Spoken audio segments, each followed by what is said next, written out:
Attachment മലയാള പ്രേക്ഷകർക്കുണ്ട്. സ്വന്തം മകൻ ഒരു വീട്ടിലൊരംഗം. എല്ലാം ലൈഫിൽ നടക്കുന്നതിനൊക്കെ ഓരോ കാരണമുണ്ട്. തമ്പുരാൻ ഓരോന്ന് പഠിപ്പിച്ചുകൊണ്ടിരിക്കുക. ശരിക്കും ഒരു ലെസൺ എന്താണ് ഭഗത് പഠിച്ചത്?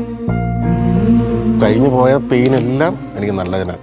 ഭഗത്തിന് എന്തായാലും ഫിലിം ചെയ്തേ പറ്റും. തീർച്ചയായിട്ടും. പക്ഷെ ഇപ്പുറത്തെ ഭഗതിനെ എങ്ങനെയെങ്കിലും ഔട്ടാക്കാൻ നിൽക്കുന്ന കുറെ ആൾക്കാർ.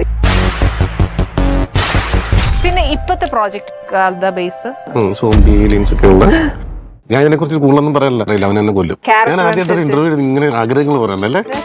അയ്യോ ചെറിയ ചെറിയ പരിപാടികളാണ്, പക്ഷെ നല്ല ക്യാരക്ടേഴ്സ് ആണ് കിട്ടിയിരിക്കുന്നത്. ആ കാലിൽ ഇത്ര നീളമുള്ള ചെറിയ ഒരെണ്ണം. ഇത് പുറകത്ത് 24 മണിക്കൂർ ഞാൻ ഇങ്ങനെ കിടക്കാം. തരണ്ട് ചേച്ചി ആരെയുണ്ട്. എനിക്കത് വിശ്വസിക്കാൻ പറ്റുന്നില്ല. Bhagat is A good actor. പക്ഷെ അത് അവരറിഞ്ഞിട്ടില്ല. ഇപ്പൊ നോക്കിക്കോ ഭഗത് ഈ പറഞ്ഞതൊക്കെ കട്ട കട്ട കട്ട കട്ട നടക്കും.